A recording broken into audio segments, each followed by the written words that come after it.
అమావాస్య వచ్చిందంటే గుండె దడ పెరుగుతుంది, భయం అవుతుంది, భయం అవుతుంది, ఒంటరిగా ఉంటుంది భయం. అలాంటి ఆ రోజు చూసుకోలేదు క్యాలెండరు. మా అమ్మ పని మీద పోయింది, మా నాన్న పని మీద పోయి ఇంట్లో ఒక్కరిని మిగిలిపోయినాను. ఆ రోజు అమావాస్య మధ్యాహ్నం 2 గంటలకు పగలే పండ్లు కొరకడం స్టార్ట్ చేశాను. పండ్లు కొరుకుతున్నాను, పట్ట పండ్లు కొరుకుతున్నాను. ఒక భయంకరమైన ఆవాజ్, ఒక పెద్ద శబ్దం వినపడుతుంది నా చెవులకి.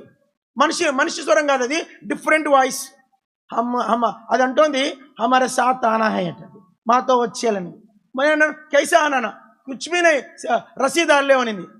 అది అనింది మాతో వచ్చేయాలనింది. ఎట్లా రావాలంటే తాడు తీసుకో, ఆ పైన ఫ్యాన్కి వేసేసుకొనింది. ఊరేసుకో అంటుంది. అది ఇంట్లో ఎవరు లేరు, ఇంటికి తలుపు కూడా వేసుకోలే. నేను వెంటనే ఊరికి రెడీ చేస్తున్నా. ఇదంతా ఏడబ్బా అనుకొని పోయి కరెంటు పట్టుకున్నా. కరెంటు ఇస్త్రీ కొడుతుంది, 240 వాట్స్, మనిషిని చంపదు, ఇస్త్రీ కొడుతూ ఉంది. ఏం చేయాలి అర్థం, ఇప్పుడు వెంటనే చచ్చిపోవాలంటుంది. అది అభి జల్దీ జానా, జల్దీ మరనా హై తుమారా మౌత్ మే అబ్ దేఖ్నా అంటుంది. అది నీ సావు ఈరోజు చూడాలంటుంది. అది అనేసరికి మా ఇంకా దడ అయిపోయింది. మా ఇంట్లో యేసు ప్రభువు లేడు, రక్షణ లేదు. ఆ పరిస్థితుల్లో మా ఇంటి పెద్ద కత్తి ఉన్నింది. కత్తి తీసుకున్నాను, ఇక్కడి నుంచి ఇక్కడ దాకా కడుపు కోసేసిన.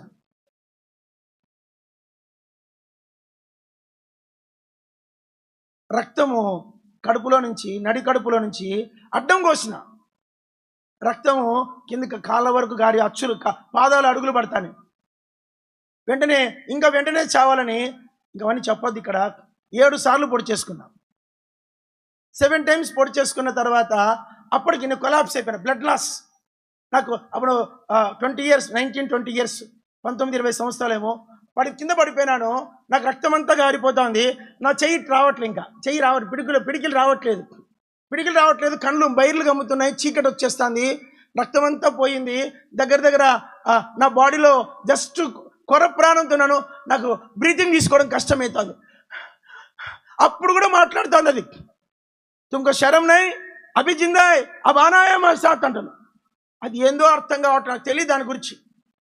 వెంటనే ఆ టైంలో మా అమ్మ పొలం పని ముగించుకొని ఇంట్లోకి వచ్చింది. కొర ప్రాణంతో ఉన్నాను. చచ్చిపోతే ఒక 10-15 నిమిషాలు చచ్చిపోతా.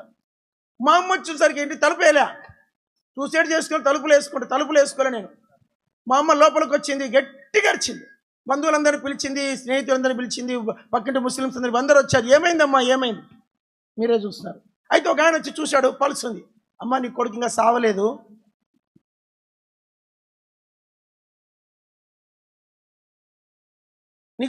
సావలేదు, బతికే ఉన్నాడు అని చెప్పి